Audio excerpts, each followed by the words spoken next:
Hello, everyone. Dr. Ames here. This time I'd like to talk to you about sales promotion and point of purchase. There's a lot to talk about here, so let's get right into it. The learning objectives for this time talk about the importance and growth of sales promotion over time, the main sales techniques and so forth that we use, and we'll also talk about how to use those techniques and the specific ones in the trade channel and the business markets. We'll talk about the brand risks involved with using sales promotion, understanding the role and the techniques that point of purchase plays, and then talk about the role of other support media to make our IMC plans really come to fruition. So the role of sales promotion, when we talk about it, really, we're always trying to come up with a new idea or a new way of thinking, but certainly we're talking about a creative approach. Innovative techniques do seem to win through that wall of selective perception that so many consumers have. And you're really trying to enhance your brand value in the minds of consumers or even distributors, because we have to consider that the trade channels and business opportunities are also your potential customers. So consumer market sales promotion really is about marketing to consumers. And you're trying to engage with consumers in some way, get them connect with you, to get them to have a certain perception in their mind about your brand when they hear your brand name or see the logo, and to respond in certain ways. And in ways that really say they like your brand more, it fulfills their needs and wants more, it appeals to them on different levels, and they'll purchase yours instead of the competitor's products. But when we're talking about market sales promotion, we're talking differently. We're talking about working within the sales channel, the trade channel itself. So motivator, you're trying to motivate your distributors and wholesalers and retailers, and your end purpose is really to get them to stock your brand, to buy quantities of it for inventory, certainly, but really to stock your brand and then feature it somehow. If it's distributor or wholesaler, you want them to feature it with the retailers who have accounts with them. And if it's a retailer you're really talking to, you want them to not only stock your brand, but you want them to feature it or display it in a certain way. And so there are different promotions that you can do to accomplish that. And then business market sales promotion really is trying to appeal to buyers in larger corporations who are out there and who are generally part of that household consumers, large heterogeneous audience type.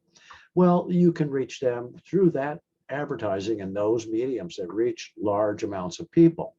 And they do make purchase decisions on all sorts of business products. So you're really appealing to that group of people when you run those types of ads, say on television or something like that. Now, our types of sales promotions generally are going to fall into those categories. They're going to be a consumer market sales promotion or a trade market sales promotion, or they're going to fall into the business market sales promotion.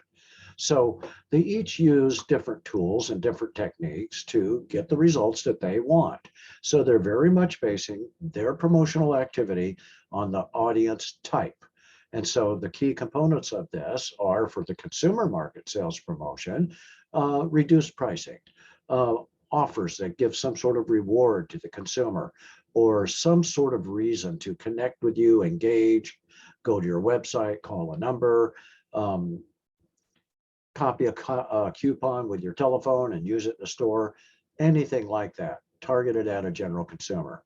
Trade market sales promotion is going to do different sorts of tools and techniques to make these things work. They're going to give them maybe a type of discount called an allowance. If they buy so much of this product, or if they agree to do that, you'll give them a special rate that'll really make it worth their while. Or they will provide displays that you would like them to use. They come in a variety of configurations. Sometimes it will be in conjunction with a co-op ad of some type, some sort of vertical advertising with a manufacturer, and these middle people in the supply chain in the trade channel actually are who this is aimed at and who you're trying to engage. And then, of course, the business sales promotion. Well, this is the everyday sort of things that you're trying to look for the average buyer in a corporation who sends out bids to 3 companies and chooses the one with the best terms and quality and result and all of that. And so we're talking about everyday sorts of things that many businesses would use, and it cuts across industries. So computers, office supplies, consulting services. Um, these all are, subject to marketing, sales, promotions, keeping in mind the audience type and the appropriate sort of technique that would work for each one.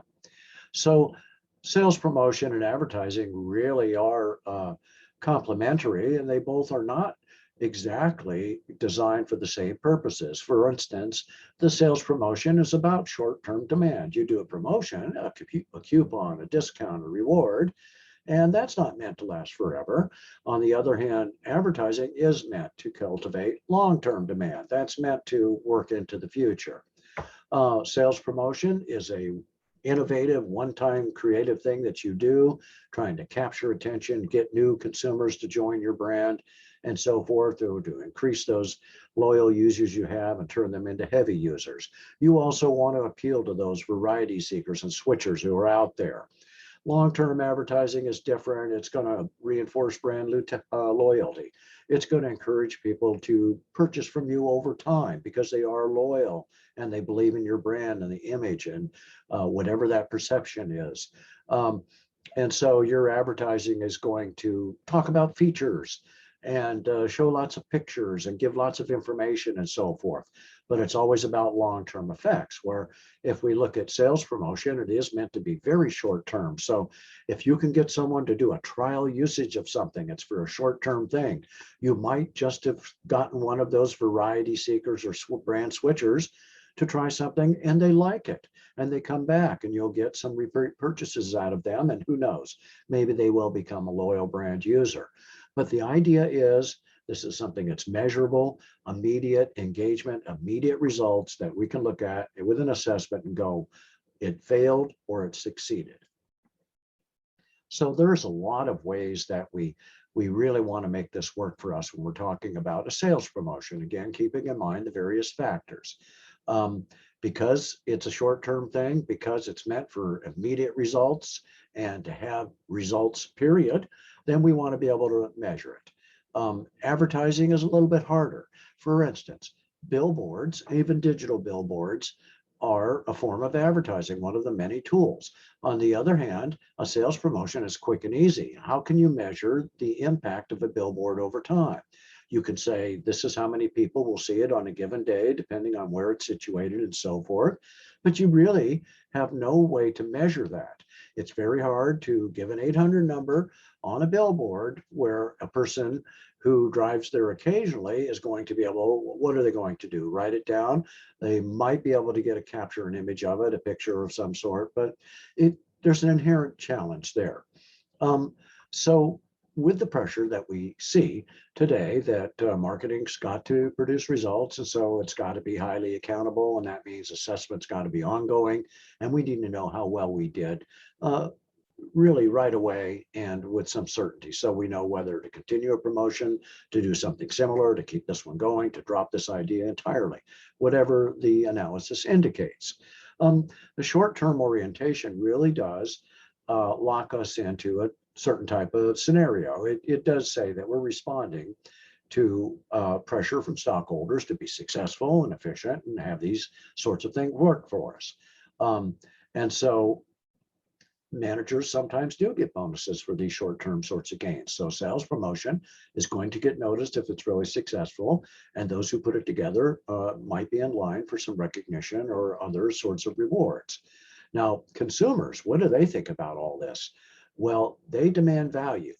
They are in tune with the sales promotion idea in general. They know how it works. They're getting something extra, something for free, something with only a little bit of effort or no effort at all, and so forth. But unless they perceive that this addition or extra or value has some value, it doesn't have authenticity, and they're not going to want to do it. So when you use coupons and sales promotions, they do increase the value of your brand. They do cause people to engage with you and follow through, and you can measure that.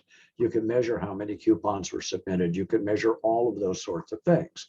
So remember, this is about the image, the perception in the minds of the consumers that we are trying to establish It's not about having the best price, the lowest price, the greatest features, the greatest quality. This is about creating the image of whatever that is, whatever's truthful, of course, in the mind of the consumer. When they see your logo, they hear your brand name, that's what pops in. Oh, I think I'll buy that company's because I know they're the best. And there are so many things to think about here.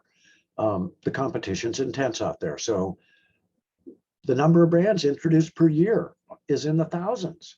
And so a sales promotion is designed to cut through all that noise, all that clutter in the marketplace. It does say that sales promotion works so much, and it is very much favored by retailing giants. So with retailing really dominated by companies like Walmart and Amazon, they have to respond to their consumers, their buyers, who want more and better products. They want them at lower prices. They want better service, better quality. Consumers tend to want more of everything all the time. And retailers feel that pressure, and they put that pressure out there. And so sales promotions are part of the way that they can satisfy and create value for consumers. So this idea of creating value is important at all levels of business.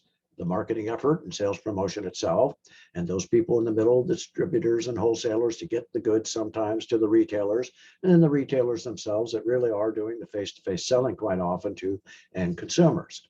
So they have to know what consumers are thinking and respond to their wants and needs. Retailers are demanding more in that scenario from manufacturers.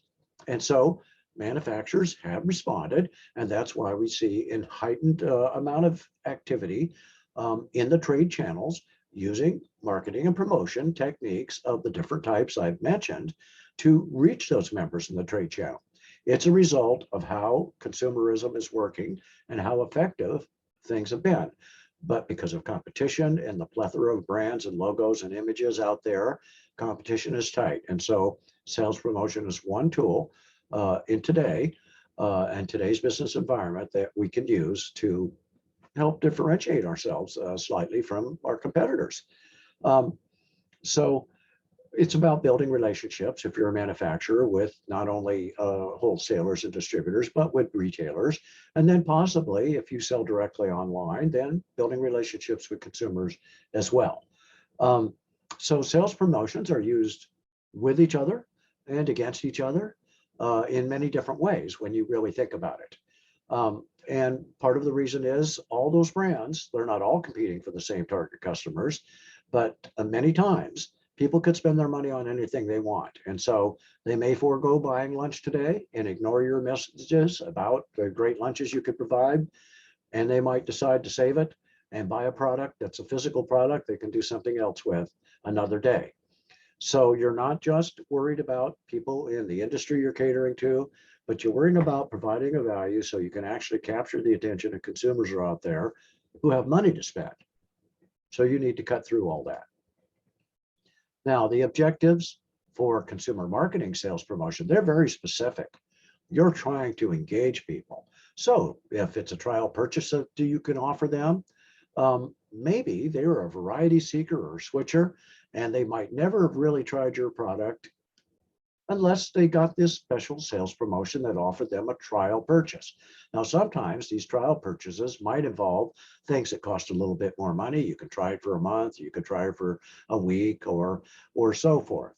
But trial purchase means you've engaged that customer. You can measure that, you can count how many times you're able to pull that off and so forth. A lot of times, these marketing sales promotion get people to purchase again. You can do it with point systems, membership cards. Think about the membership cards that many gas station chains have. They all have their own membership card, and you go in or membership stores, and you can use your card first. That tells them that, oh, you're a member of the elite members of our customers. You're a loyal consumer, really. You're brand loyal if you have a membership card, and you accumulate points. And what happens with those points? They give you free rewards. So that is a sales promotion. Sometimes a sales promotion is to highlight, introduce a new brand. If you've got a family of products, this is a great way to do it with a sales promotion. Buy this product you already like, and we'll package with it that you can't get it until you open it up, this free sample of something else that we make that we think, you'd be a likely target segment for, that you'd be part of that. So sales promotions, again, are part of overall IMC, an integrated marketing communication, which is an overall consistent message that comes through multiple channels, not just one. And the idea is, if you could get people to buy more than one of something, then you've actually moved more inventory. And so sometimes 2-for-1 sales, you can move a lot more inventory. You can adjust your pricing structure. So you've still made a profit. You haven't lost anything because you've sold 2 for the price of 1, depending on how things are priced and how you work it. But the idea is, if you can buy 2-for-1 and get people to repeat those sorts of purchases later, it does not only stimulate repeat purchases, but larger purchases over time. So there's all sorts of techniques. The coupons, of course, and coupons, honestly, are the most widely used and the most effective because they work. And they entitle a buyer to some sort of designated reduction in price, possibly even getting an item for free. And we can get them today, which used to be a print medium thing only, a direct mail sort of thing was the only way you could get a coupon. You cut it out and you physically take it into the store. Today, they're available online. You take a picture of it with your camera, you download it to your phone or any device you're carrying around with you. You show the image to a dealer, a retailer or something. They hit it with their barcode scanner, and you get credit for that. So it has just gotten even easier to use coupons and reward sort of offers and so forth through sales promotions. So there's big advantages. Obviously, the big side, the upside is really probably better than the downside. The downside is you have to spend some time and there's a little risk if it doesn't work and you put all this effort into it and nobody uses it and you've made extra inventory or whatever to accommodate this and it doesn't realize. There is some risk, some uncertainty. You have to be careful on the time limit. There's always got to be a time period for how long the coupon is good for and things like that. So the timing of the redemption does matter. The time of the year perhaps might matter depending on context and so forth. So you could lose money. And then of course you are subject to fraud because there is a certain amount of fraud out there when it comes to coupons and special offers that can be duplicated. The advantages are so much more important. They give consumers a way to calculate value in their minds. So you could still sell the product to other consumers at full price, but some consumers are going to see the offer and it may not be available widely. It may be available in certain areas. You can restrict and the offer is available depending on the circumstances. So you're still selling the product at full price. At the same time, you're giving price conscious or consumers or variety switchers or switchers, seekers and so forth, a chance to give it a try. So you can induce a certain amount of brand switching here. You can build up repeat purchases and indeed create your increases in your pool of customers. And that's really what you want. It's also a way to get people to try a more premium version that they simply have been averse to trying for whatever reason in the past, by giving them a free sample of it or so forth, or whatever it might be, the context of the promotion may be very successful with them. And like I've mentioned, fraud is a real downside. And fraud happens in different ways. It's consumers who don't purchase the brand and they get a hold of a coupon and they redeem the coupon in some manner that results in them getting something for nothing. But the real bad part of fraud is by people in the business chain, sales clerks and managers who use these coupons for themselves without making a purchase. And so they get money off. And so there are all sorts of ways to make that work when you have access to systems and so forth. And then illegal copying, really, counterfeiting of coupons, and then who sell them to merchants who probably know that these are counterfeit, who redeem them themselves or accept them without anybody having purchased anything, and there's some sort of trade-off going on here. Those are misrepresented redemption practices is what they're called, and fraud is very much out there. So it does affect the coupon effort. And it's really unfortunate because it's been so effective over time. Now, price off deals is where consumers get offered money off at the point of purchase on specially marked packages. So you would only get money off on things that are marked that way. But what's interesting about this, and what the consumer generally never realizes about it, or if it's mentioned, it doesn't really click with them in a way because they're getting the money off, and most consumers don't care whether it comes off the profit of the manufacturer or the profit of the retailer. That's just not really part of the calculation of the consumer's value perception here.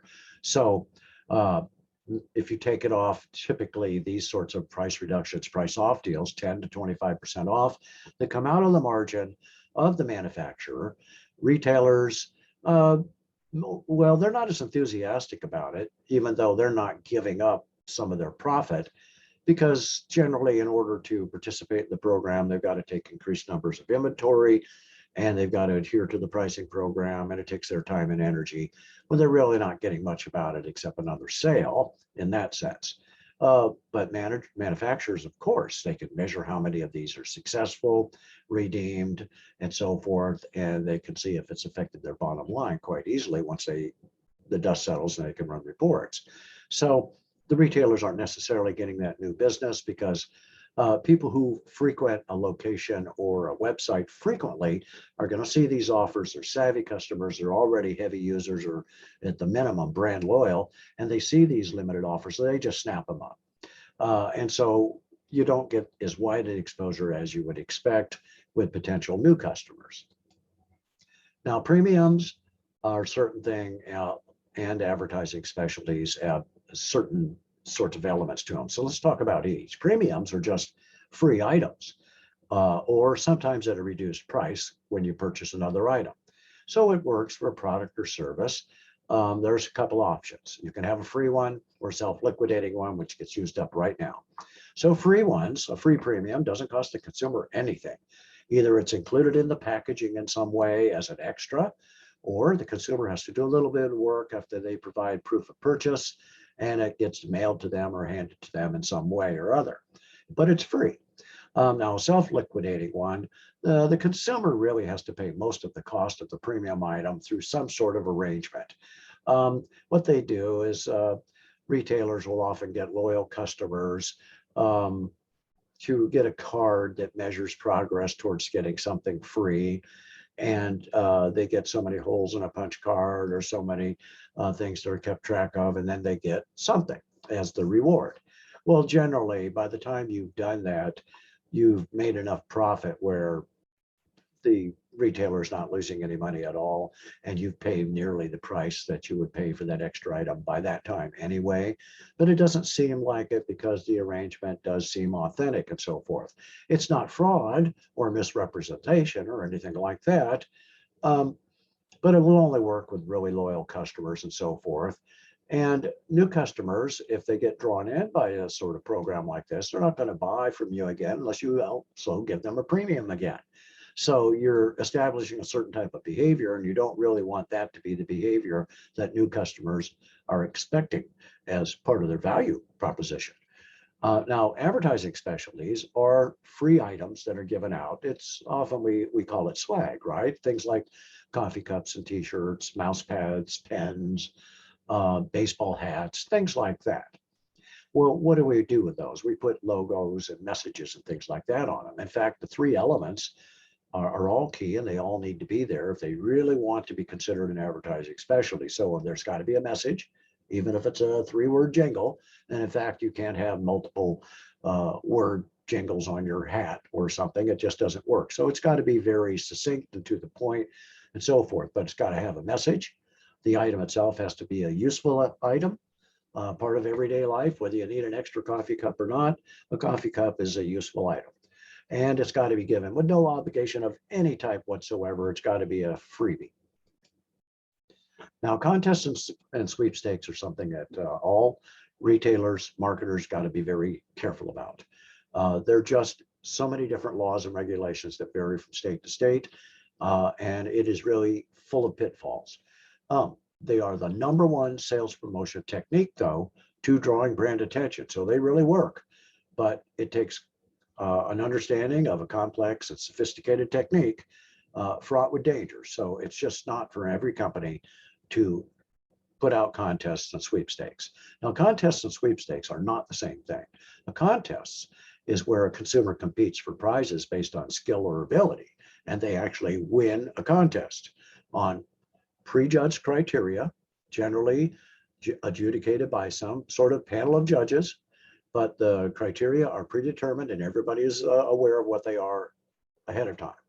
But this takes time, and that is the real downside. Individual judging of entrants and so forth does take time, and so forth. Now, sweepstakes are not contests. The winners are determined by chance. So there'll be a drawing or a scratch-off card or some random thing that will happen to determine the winners. Now, scratch-off cards are really popular as a sales promotion technique, as we've already talked about, because they build repeat store traffic as consumers return to accumulate additional cards. Sometimes you do need to accumulate them, say, as in puzzle pieces and things like that. So there's all sorts of those out there, and as consumers, we're familiar with those are like. There are real challenges here. They do create all that buzz and interest and excitement for a brand. And overall, they have to feel authentic, though. Consumers have to feel it's a real thing that they can win. There's got to be value in the prizes themselves. So the prizes, other than small little prizes, there have to be a few substantial prizes that really make it worthwhile for people to really, most people, to continue doing it. So it's got to be fun.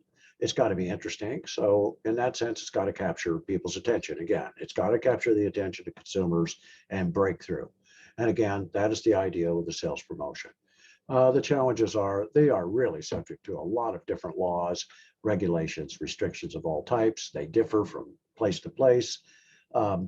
Consumers, might like the game so much that they feature on the game and totally don't identify with your brand. So you have to be careful of that. You've got to be careful that your brand message is getting through. In other words, while the consumer is concentrating on winning a game, you want to make sure that the brand image is actually going into their mind. They might be ignoring it completely and playing the game. So, and how do you measure that? It's very difficult. But people that play, you can measure that and so forth. So the administration of the game can be complex. It generally is. Or the sweepstakes, and there can be errors. There are just so many areas where there could be errors. And some consumers do not look at a game or a sweepstakes as raising the brand image. In fact, for some, they look at it as devaluing a product, that, oh, it's so cheap that you have to run a contest or sweepstakes to get consumers. And so there's that side of it. So you have to consider, what is my product or service? What industry am I in? Who are my target consumers, and what are their behaviors? Now, sampling, this is an opportunity to give consumers a chance to try something on a trial basis. There's no risk for them in this thing. Research shows that consumers have a favorable attitude toward sampling. And so this is pretty useful when you have a new product, but it could also be used for existing products to renew brand image, renew awareness, and so forth. But the idea of sampling is it's got to convey some clear value and benefit to the consumer if it's going to work. So say you're giving out a food sample, it's got to be good. Your testing has to show that people like it. And maybe this sampling is part of your testing. Well, that's what you're trying to find out. So it can be expensive depending on the quantity and nature of the sample. And of course, you have to pay someone if you're going to be face-to-face. The upside of that is certainly it's very measurable, and you can find out how you're doing right away. And you may encourage other sales and get new customers and so forth. So there are different types here. In-store sampling, this is generally at the point of purchase. Somewhere within the store, it's very popular for food products and also for cosmetics. And quite often, the smart marketer will make sure that some sort of coupon handout will accompany the sample. Door-to-door sampling depends on the specific geographics. We don't do this as much as we used to. It is a more dangerous world out there. A lot of door-to-door things have gone away. There's a high labor expense because of the time and so forth of doing that. And there's still some of it out there. Mail sampling done through the Postal Service. Now, this is where you have a chance to use zip codes to target certain neighborhoods. You can use a bulk mail rate, but it is also expensive. Once you get a very large mail out, whether you're using a bulk rate or not, you're still running up some expense. So you want to do this with narrow targets, and zip codes generally would be considered use of a narrow target. Newspaper sampling, particularly effective with health and beauty products. It's been very consumer over time. And you can also, again, with newspapers and so forth, target geographic locations. And now what's really different amongst the list so far is the on-package sampling. The sample item is attached in a way that's like a sales promotion. It's attached to another product package. So it's not more of the same product. It's not a 2-for-1 in the sense of a sales promotion or buy one and get the second one at a half off price. It's a completely different product that might be related in some way, either through a strategic alliance with another company with a different logo, but more likely it's going to be something of your own from your own family of products that you're trying to take a current customer and expand their horizons, maybe get them to move up to more premium product of some type. So on-package sampling is a way to do that. And then mobile sampling. These are the vehicles you see sometimes on the roadways. They're covered with logos and text, and there's not a clear, untouched, unpainted item on the vehicle. 360 degrees, covered with bright colored pictures and contact information and benefits and features and everything about the product. Well, they don't just drive around and advertise in that fashion. That's really not what they're doing. These things are vehicles that are used to disseminate samples and coupons and premiums. Quite often they have regular schedules where they show up at malls in certain locations. They go to things like fairgrounds for events like that, recreational areas. And so when you see them, they're not just a company car, although sometimes they are, but really the real purpose of this is for mobile sampling. And so it also is an effective tool. Now, trial offers are out there and they have the same goal as sampling. They do. They're trying to get you to try a brand you've never tried before at no risk to yourself. So generally things that cost a little bit more, an appliance, consumer electronics, some bigger purchase, a medium-sized purchase, might have a trial period where you could just bring it back in 2 weeks, no questions asked. But it could run anywhere from a single day to 3 months. Depends on the expense of the item and the terms. So the consumer and the retailer or manufacturer really has to be careful about the language that's there and understand what's there. These are things that you don't do it unless you think that that trial is going to produce a high sales potential. And so you'll have to do your market analysis and you'll know whether or not you think that's a good vehicle as part of your overall IMC. Now, phones and gift cards, these are gaining popularity today. In particular, use your phone, use the card like a credit or debit card. You can use these gift cards. They have your logo on them. They enhance brand awareness and image. They can be given as gifts, and they quite often are. Some of them that have credit or debit features, they don't just have a number on them where you could use them online by typing in the number, but indeed you could use them at a store just depending on the circumstances, and you could reload them by putting additional funds into it. So a really reusable card. And these are widely available, as everyone knows, at retail businesses primarily everywhere. And sometimes they're used as, prizes, rewards, in contests and sweepstakes. The small prizes along the way are larger ones, loaded with larger amounts and used in specific places. Now, rebates are different. And consumers I think, have a little bit mixed feelings about rebates. It's a money back offer after a consumer purchase, but the buyer of something has to mail in a form, generally to a manufacturer. And then some retailers, they do not rebate money back. And so you have to be careful when you're talking about rebates as a consumer. Do you know really what you're getting? Some retailers won't wait for a time period to mail you back money or a check or whatever.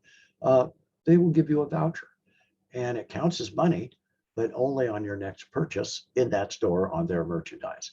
So it's sort of a discount on future purchases, but it's not money back. It's a rebate, and rebates can be handled in different ways.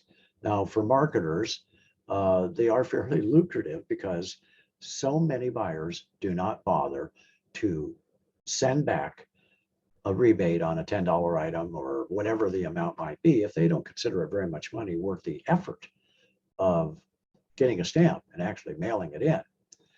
In fact, only 60% of buyers are sending in rebate forms. That means there's 40% out there of not taking advantage of an offer. Not taking advantage of that offer means extra revenue that was not planned for because the size of the rebates is a plan that a retailer has made or manufacturer or producer of something to say this is already accounted for in the budget. And when 40% of that doesn't happen, that is extra revenue. And so it results in actually billions of dollars a year to various manufacturers and retailers both.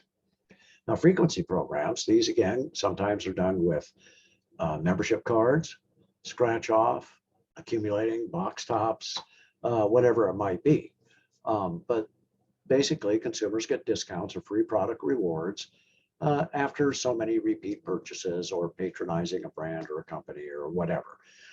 These are popular at some neighborhood convenience stores, for instance. Buy so many pizzas, bring in the logo off the side of the box, and after you give us 10 of those, you get a free large pizza with, whatever. So frequency programs, and frequency programs increase traffic in the store and repeat purchases. So you can use membership cards at gas stations, C-stores, Sam's Club, Hy-Vee. Hy-Vee wants to see, did you buy some groceries from us today? Oh, okay, you get 3 cents off your gas. Sam's Club, put in your card first, you get a reduced rate, but well below the market rate, and so forth. Frequent flyer miles, and so forth. These are all frequency. How many miles did you do? Well, that frequency gives you a free travel to somewhere. Sales promotion in the trade and business is just slightly different. So we're talking when we do sales promotion, wholesalers, distributors, and retailers. That's slightly different than it is to consumers. But let's notice that B2B sales is absolutely huge, $45 billion annually, B2B sales, and much higher, I'm sure, latest statistics. Generally, though, these are a push strategy. Business channel members are not like regular consumers. For one thing, a push strategy works because they're a more limited audience and they're really interested in information. They're not interested in being wowed and so forth and appealed to on emotional levels and lifestyle levels because they're purchasers for corporate businesses and so forth. And so business for them is the same thing you're doing, is pushing out your goods and services. They want to see what you've got. They want to evaluate it against certain practices and costs and so forth now, and they make decisions. And so you want to use that sort of regular, predictable push sort of strategy to get initial distribution. Get the product into supply chain is really what your purpose is when you're running a sales promotion in the trade channel. You want to get bigger orders. Of course, the manufacturer would prefer the supply chain members to stock up a large inventory in their warehouses and get retailers to buy larger orders as the end result. And the supply chain members are coming from a different mindset of they would prefer to place small orders more frequently and not carry a lot of inventory, which they have to manage and store and so forth and keep track of and protect from pilferage and spoilage and things like that. And so different reasons for wanting or needing more or less inventory. So sales promotions are used on the part of manufacturers in particular to break through some of that mindset that distributors, wholesalers, and even retailers have. So they provide various cooperative advertising and promotional activities, and they have been effective in the past. And it's up to those members in the trade channel to respond or not, thinking that they want to take advantage of this or not. Special promotions, where you can get a discount allowance where it's coming out of the manufacturer's profit instead of the store, can increase your store traffic and repeat purchases. So retailers are going to be thinking about that. So when you're talking about how do we do it? What are our tools for reaching these members of the trade market? Well, incentives. So give them awards. They'll get travel, gifts, cash bonuses if they reach certain target sales level. It really incentivize the process. Give them push money. Retail salespeople, they get a reward, a monetary reward for being successful with featuring the brand with shoppers and then getting results. And those results result in that bonus. Giving those allowances I've been talking about to retailers and wholesalers. And then offer them with a frequency that's at least quarterly so that they can see a more immediate reaction and get something from it that they can measure themselves. So you'll give things like merchandise allowances, which are extra products, free products, packaged with the regular shipments. These would be considered a partial reward. And what they want you to do is maintain the displays that they're sending you. These displays work, they're very powerful.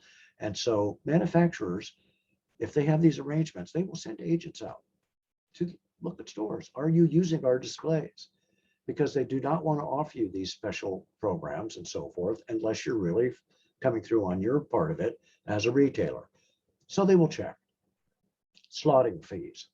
Now these slotting fees are direct cash payments, and these are particularly used in the grocery industries with food chains to get an item on the shelf.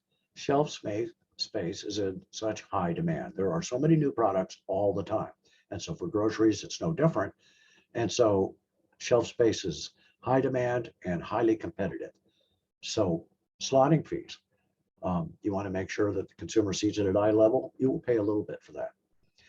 Bill back allowances. Now, these are incentives that retailers can get some money back if they use the in-store display and so forth. And of course, the manufacturers will send their secret buyers or agents out to check on these things, make sure they're actually being done. And if they are, and they've spent the time and they've met all the requirements that were agreed upon to feature the display advertising, they probably will realize some increased in-store sales themselves, and they will be able to bill back some of the inventory they purchased and get a discount allowance come back to them later. Off invoice allowance, a prearranged deduction on an invoice. And so we'll just give you this discount, and you'll see on your bill that it'll be reflected as a lower rate. These are all effective techniques, and what they show is that we're going to cooperate with you. We're serious enough about this effort that we want you to participate. So sometimes it'll even include, all right, we've got an expensive product here. It does take some understanding on the part of consumers to get the best benefit from it. And that means we need good salespeople who can talk about our product correctly and who also will stress the right message for us. So we will train those people. And so they will send personnel, they'll train the in-store personnel. These will be specialty goods, a lot of times electronics, things like exercise equipment, and so forth. And they will give special classes, actually, to the employees, the sales personnel, and so forth, whoever's going to deal directly with consumers, so that they can be sure that they are passing on the right sales promotional information. And so they'll also provide support materials like you see here, videos, brochures, things like that. Now, we've talked about co-op advertising before. Generally, we think of it as vertical. It comes top down, some special promotion offered by the manufacturer or provider, and it's either money or more product or special allowances or the things that I've been talking about. And what they really want you to do is feature the company's brand more, maybe do a local advertising campaign using some ads they put together. They will split the cost with you or something. They expect that you'll be able to sell a certain amount of product and realize profits from that. You won't have to pay the whole cost of it. And so it seems like an attractive deal, depending once you evaluate it as a retailer and so forth and see if it's going to work for you. So manufacturers will often provide all kinds of support material for you, counter material, informational, colorful things, signage, things featuring logos, and so forth. But whenever you do these sorts of co-op advertisements, there are always requirements and criterion, and you have to follow them. And so you have to carefully analyze whether or not that's for your store or industry or business, whatever it is. When it comes to the business market in general, where you're trying to reach business buyers, but they're also part of that huge heterogeneous target segment, that audience type called household consumers, then you do other things. And sometimes you can work with them directly in the channel. Other times you'll reach them through more conventional means as a part of a bigger group, like the household consumer. So trade shows are events where manufacturers all have their booths, and they gather as an industry representation of here's what we are. And they display their brands and their products, and they interact with buyers and users and so forth. And trade shows happen with usually an annual sort of regularity. And we see them in many, many industries. They generally work. They bring attention to new products in particular, and they are a way to network and build alliances amongst businesses as well as connect with consumers. Business gifts themselves, more than half of US corporations out there build supplier relationships by giving them swag, small items, free. Sometimes they'll go through the trouble to personalize it for them with a message, a logo, and so forth. Other times they'll give them these free items that produce that have the logos and so forth and the manufacturer on them. So these are premium and advertising specialty. Sometimes they'll make them individually branded, or they'll say, we'll provide this to you. What would you like put on it? And so forth. Sometimes the business market has to be persuaded. After all, there's intense competition for brands and companies and so forth, messages. So trial offers do work. They're well suited to the business market. It makes other companies feel like they're not really experiencing a lot of risk. They're not committing to a brand or a product. They're not going to suffer a big financial penalty or anything. They're going to go ahead and give something just to try. And then, of course, frequency programs, they do work in the business channel just like they do in consumer channels. And so airlines use these. And the frequency programs are aimed at business consumers, business users. So you get special rates as a member of your company, as a member of this co-op or this frequency program. So the business who is paying for your room and your travel gets a little bit of a break on the cost. So airlines, hotels, restaurant industries are dominated by business travelers. And so frequency programs are used and companies sign up or support them and so forth. And you go into, sometimes even as consumers, you'll take part in these. Oh, I'm a AAA member. Can I have a discount on Best Western Motel and so forth? There is some downside to sales promotion, just like there is to anything. If you do it too often, too frequent, you're too predictable, then these incentives, these giveaways might cause your brand in the minds of consumers to be perceived as cheap, or the low price is what it's all about. It's no longer about the benefits or the features they enjoy and so forth. So you have to be careful with that. And that's why there's such short-term objectives here. It does take away from your future sales. That's why they have to be short-term.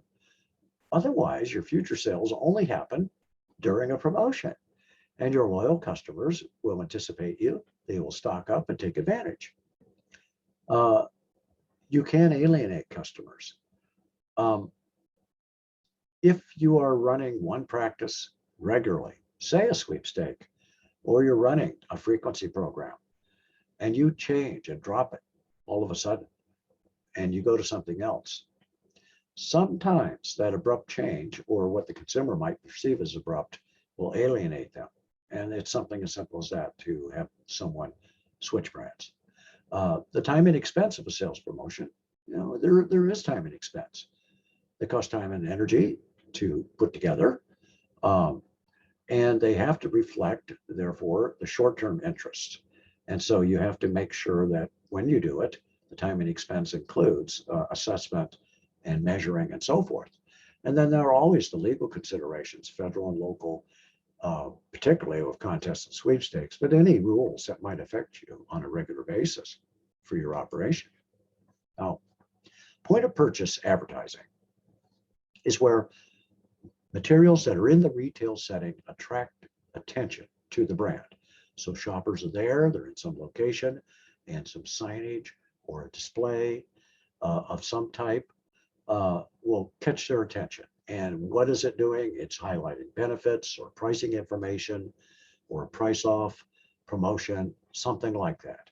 These point of purchase advertising are a form of sales promotion. They draw consumers' attention. They are already in that retail setting. If it's a brand loyal user, it reinforces their brand awareness. If it's a variety seeker or brand switcher, it might be enough to motivate them to try something and so forth. So you might get someone to do something they normally wouldn't do through a trial usage or a special offer or something. Well, point of purchase advertising formats, we're used to seeing these in stores. Short terms, this could be removed quite quickly and easily. This is telling about a price reduction on a specific product right here. Other things are there for certain periods of time.